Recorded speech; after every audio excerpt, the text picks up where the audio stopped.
name is Tony Santo and I'm a large format photographer. This video is all about the 2016 Super Bloom at Death Valley National Park. Please stay tuned and I'll take you along for the ride.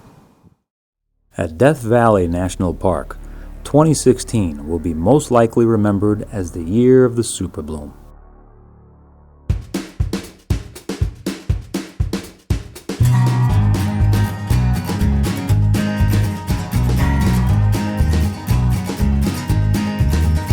On February 27th, I decided to leave Las Vegas and head out for an overnight photography trip to witness this rare display of desert flora.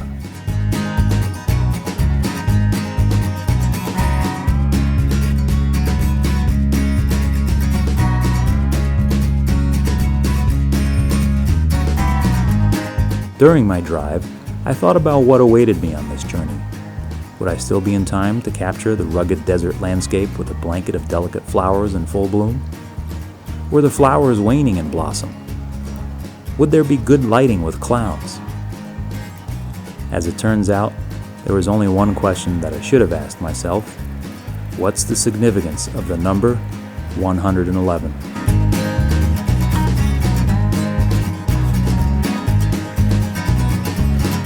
$111.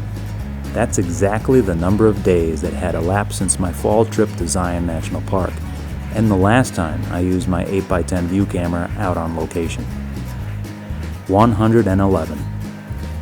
A number that reminds me of just how important shooting regularly is to maintaining my photography skills.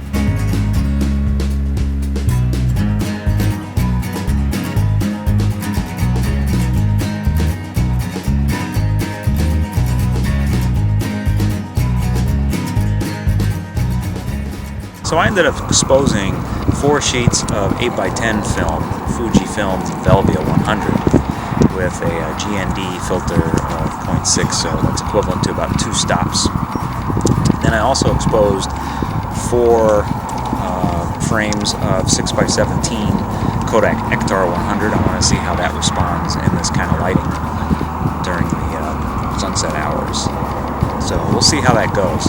I did end up goofing up one of the 8x10 shots. I actually put the dark slide in with the white strip facing outward, which means that the film is not exposed, and I couldn't remember whether or not I had flipped the film holder over, so I just ended up blowing that one shot. So I actually got only 3 shots on my 8x10, but that's alright. We'll see if they turn around.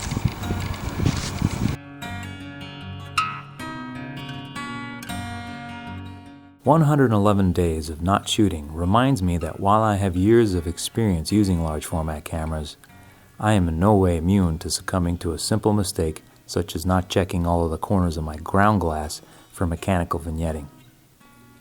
These images are great examples of what happens when the front standard is set too low. The curvature you see at the top of the image is the edge of the image circle that the lens projects. I am happy with all of the exposures, but my favorite lighting is the colorful diffuse lighting in this image. Still, the bigger question is, how do I crop out my mistake? Square?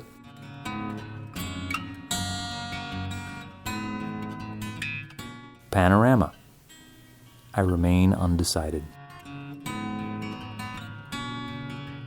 As far as Kodak Ektar goes, well, it's not Fujifilm Velvia, and despite several occasions at giving the film a chance, I can't get myself to appreciate the value of color negative film.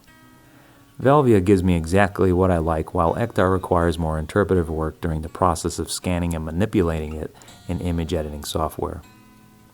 I repeatedly find myself using Velvia as my reference standard for comparison, an arguably unfair analysis.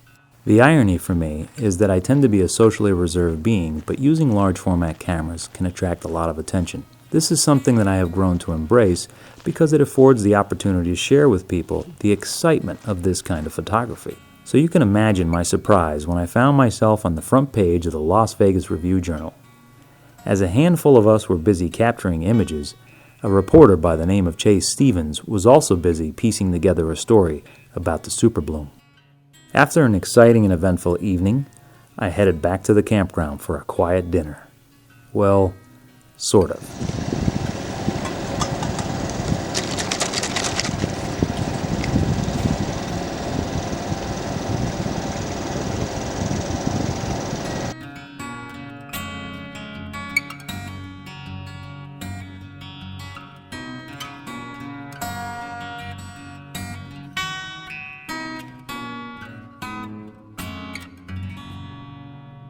The next morning I headed back to the area near Badwater Basin about 1 hour before sunrise to hunt for a new shooting location.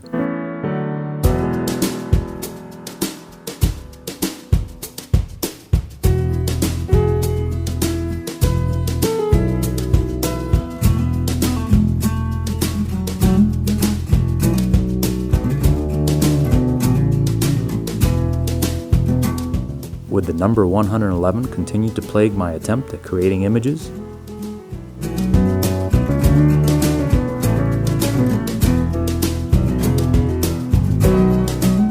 So this morning's been a pretty busy morning for me.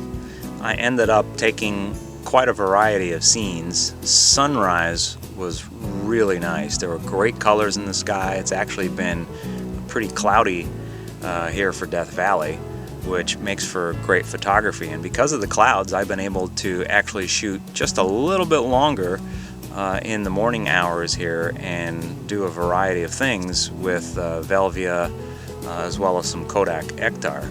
So I ended up exposing 5 sheets of 8x10 film to start off the morning, and that was really spectacular for the sunrise because as the sun was coming up behind the mountains here, the colors in the sky bounced off the clouds and reflected back down into the ground, and you could see the whole area just turn that nice pink hue, that nice pastel color that you get with a good sunrise.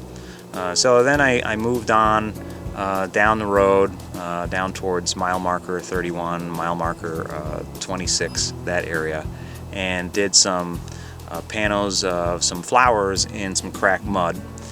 So hopefully those turn out pretty nice. And then I did a few 4x5s, actually did 2 4x5 shots of some flowers again in the cracked mud.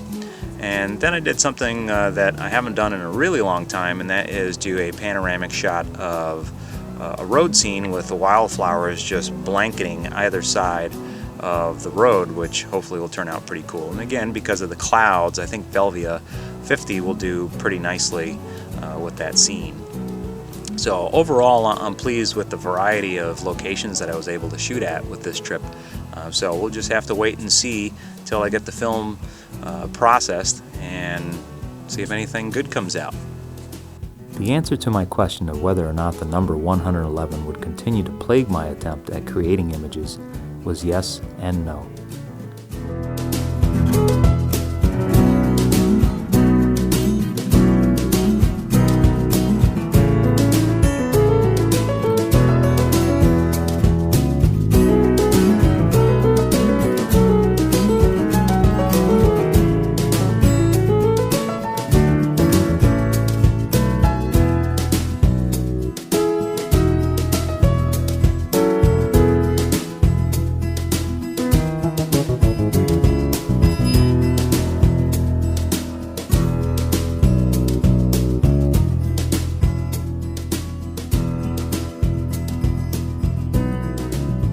In addition to mechanical vignetting, I now added poor metering to all of my sunrise images. This image was the only one that wasn't terribly overexposed, but it is still unusable. However, I did think to take several digital images that I composited into an HDR scene. In retrospect, this serves as an indelible reminder of the sunrise that I'll never see on an 8x10 piece of film.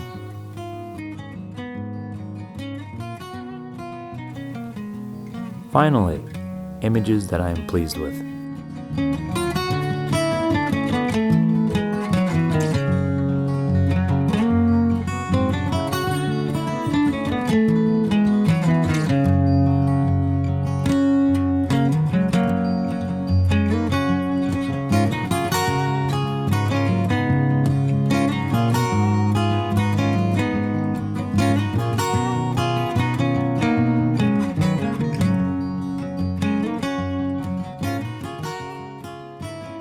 This trip has definitely been about the wildflowers. They are absolutely spectacular. I've been to Death Valley several times and I've never seen wildflowers in such groves as I have on this trip. I mean, they blanket hillsides. It's incredible, the yellows and purple and white flowers that you find. It's absolutely beautiful, and I really feel privileged to have been close enough where I can just come out here for a little overnight trip and witness the super bloom. It's absolutely incredible. What I wasn't aware of during this trip was that my best work wouldn't be produced until I returned for a third time to Death Valley National Park, well past the super bloom. In years past, I had photographed Badwater Basin, but it never looked as how I wanted to capture it. Fine, delicate-looking polygonal outlines that appeared as white as snow. Until this year.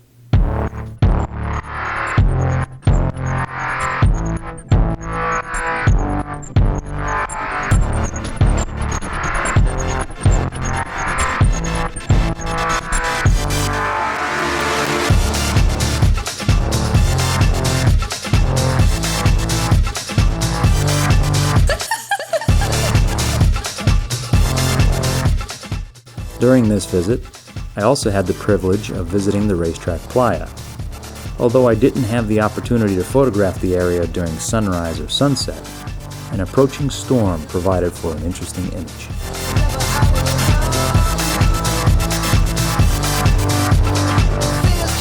While I wouldn't find out the results of my efforts until June 10th of 2016, I persisted in my quest for creating an image that captured how I felt during my visit and returned to Death Valley National Park just 4 days later. Will my second trip to Death Valley National Park be overshadowed by the number 111? Well, as always, thanks for watching. I hope you've enjoyed my little overnight adventure to Death Valley National Park.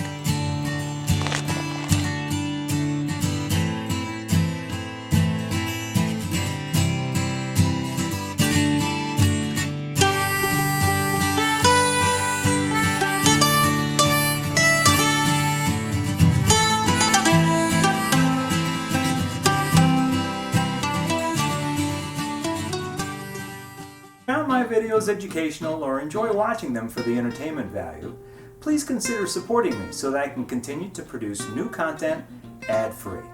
By subscribing to my channel, sharing my videos with your friends, or submitting a monetary donation in the amount of the value you've received by watching my videos, you will help me deliver the quality, educational photography content you love. Thanks in advance for your support.